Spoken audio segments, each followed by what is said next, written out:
if you're looking at your schedule, which I know you all are, we do have up next is Phillip Lamb. Philip's going to come up here, but I understand there's going to be a bit of a change to your to what you're going to be presenting. So we'll let you just dive into it and tell us what that change is. Thanks.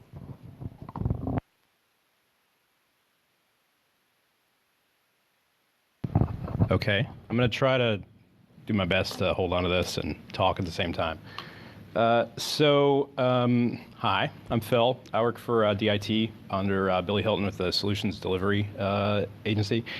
Basically, we want to help bring in good software and practices into DIT and the state IT as a whole. So I'm kind of the guy that's always whispering in people's ears, open source. That's me. So apologies for changing this really last minute. I want to just real quick see a show of hands for anybody, if you have volunteered or donated or worked on this recent storm event that we've had come through. Actually, if you want to stand up real quick. Nobody wants to stand up? Okay, well, I want to give you guys a round of applause and say thank you, because your efforts are really, really doing something.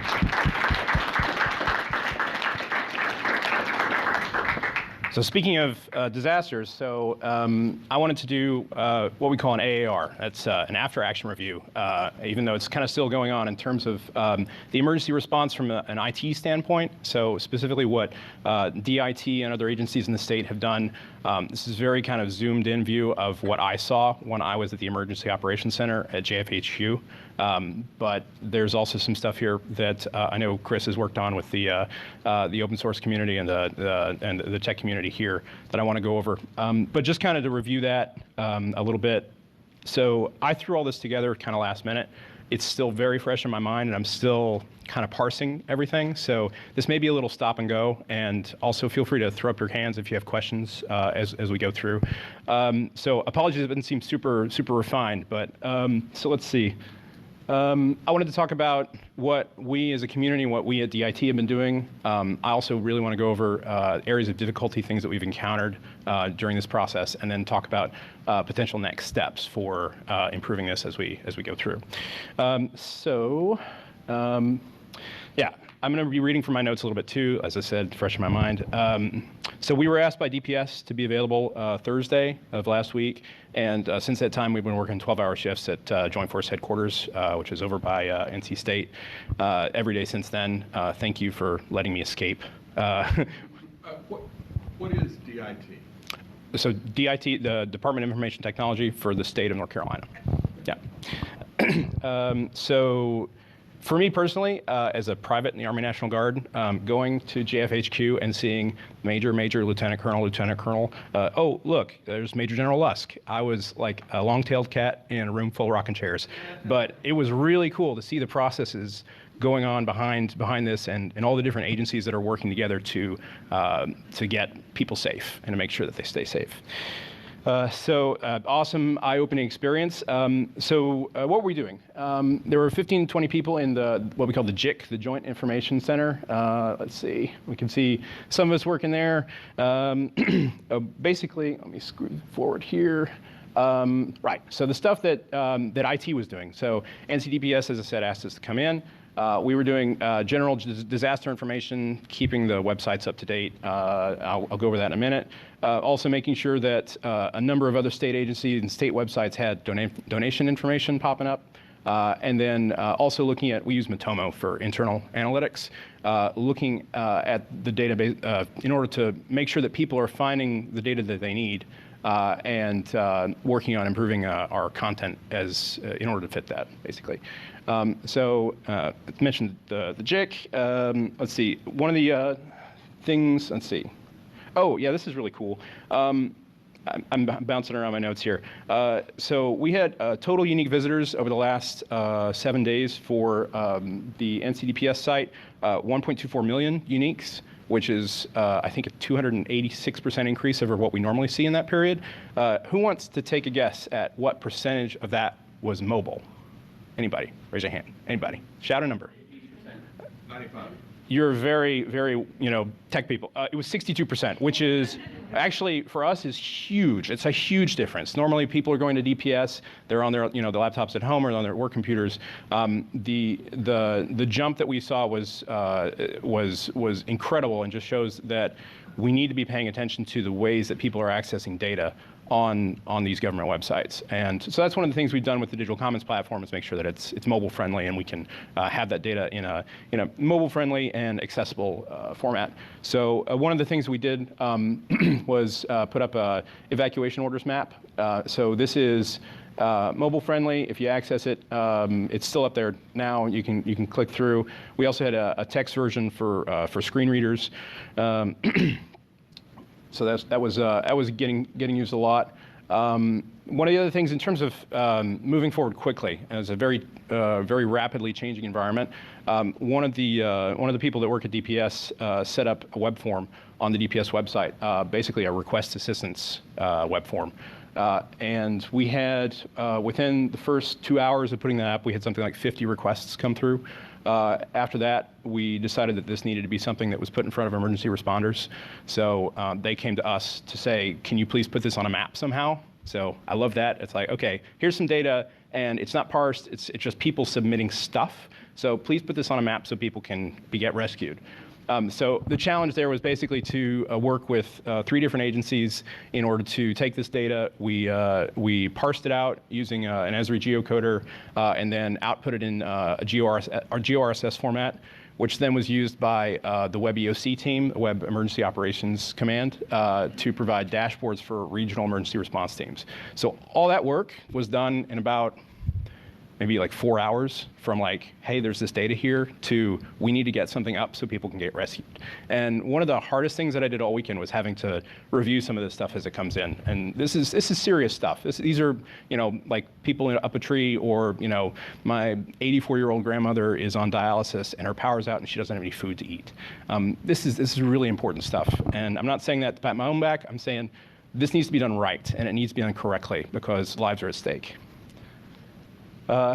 So this is the GORSS map, and then what ended up being put up for on the Sparta system through the dashboards. This was only after a couple minutes of it being online. Obviously, the affected areas, not surprising, Wilmington and some stuff around New Bern. Let's see, that is that. Next, oh yeah. So, this is cool. This is a photo of the command center, the main situation room. There's this map up here doesn't have the one that we had posted, but over in the corner you can see one of the maps that was showing up that the Coast Guard would occasionally go take a peek at.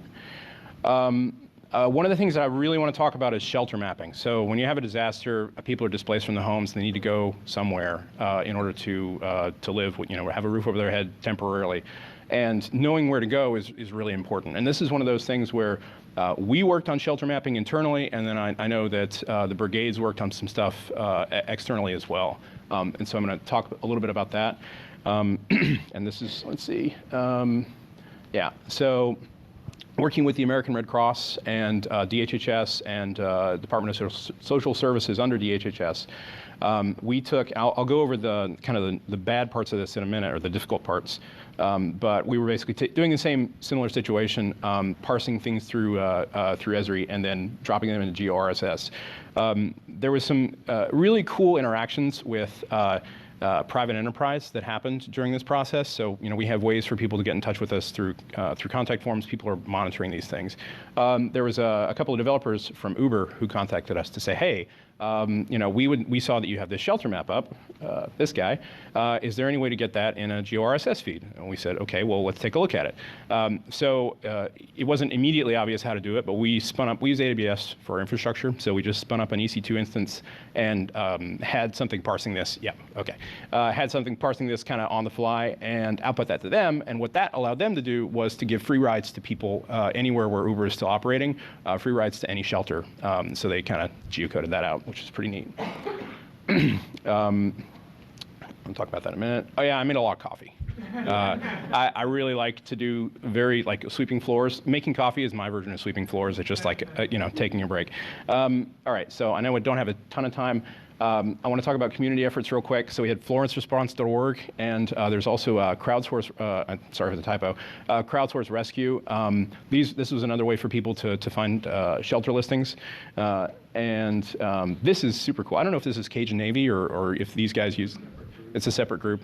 Yeah. So these approaches are really cool. But what I really want to talk about is areas of difficulty, right? So when an emergency strikes, as I said, lives are at stake. We need to have unified communications.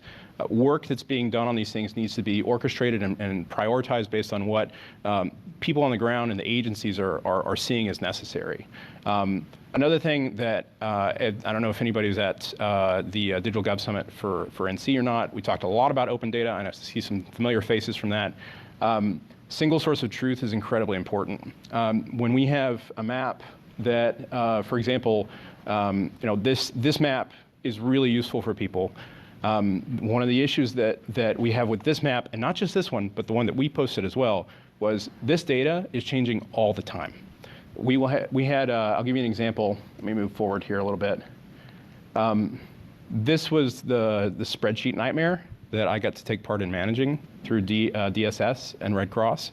The reporting system that is typically in place for shelters to self-report in terms of how much space they have available, whether they're open or not, had issues with it, and people weren't trained on it necessarily. And basically, it ended up being that people were getting random phone calls throughout the night and throughout the day, to the point where you would have one case where a shelter was about to need to be emergency evac'd, and those people had to go somewhere to another shelter. And we were frantically parsing all this data from 1,000 different sources, trying to figure out where could these people on a bus, where could they go? So that data needs to be kept up to date. It needs to be solid. It needs to be accurate. So in terms of looking at those things and trying to figure out where we can go next. So one of the big things that's kind of made apparent to me is, so after 9/11, there's a ton, during 9/11, there was a ton of communications difficulty between city, county, state, federal agencies, because they weren't using the same radios, they weren't using the same frequencies. There was a lot of problem in direction. And one of the things that came out of that in terms of lessons learned was, hey, we all need to be on the same page, and we need to make sure we're communicating the same way about all this data. Now, what I think would be really cool, and this is kind of the main point of me being up here, is you guys are really smart, and I think that together we can come up with a way to establish some sort of emergency task force that combines the state and local and community development talent and data. I don't know, would this be like a group of people that volunteer to show up and we get fed stuff? It's like, hey, we have this unique problem, we need to be able to solve it, because that needs to be directed from an agency level when it's something as important as a disaster. Because again, as I said, people are on buses needing to know where to go. If somebody called the shelter 3 hours ago, but that data has changed since, where is the source of truth for this data? And there's some hard questions around this that kind of need to be figured out. I know I don't have a ton of time. I have like 1 minute. But so this is a big thing for me. So I started, my career started with Hurricane Katrina, and I worked on the People Finder project. I don't know if anybody's familiar with that. Basically, crowdsourcing lost missing persons data. That group existed, and it kind of came out of some stuff from 9/11, but it existed because the government didn't have a solid web response, right? But in the time since, we've made leaps and bounds in terms of government web presence. And people are more and more starting to look to .govs in terms of sources of truth for data. So civic groups have typically taken the lead in bridging the tech gap during these emergencies, but now government is doing a better job at being technologically relevant. And so disaster response needs these cohesive communications. And so it's great that you guys are out there doing stuff independently, but we really need to bring everybody together so that anything that's being put out there is as accurate as humanly possible. And data plays a big role in that. Let's see. I kind of run through it. I don't have time for questions, unfortunately, but I'm here all day, and I really want to talk about this, and I'm happy to clarify things and have discussions and whatnot. So there you go. Thank you very much. Thank you. Thank you, Philip. I don't think we give enough thanks to the people who are behind the scenes making all of this data available and really saving lives. So thank you for everything you did. And please thank the rest of the department, because I think it's a it's a group of people who don't get enough thanks. So thank you. All right.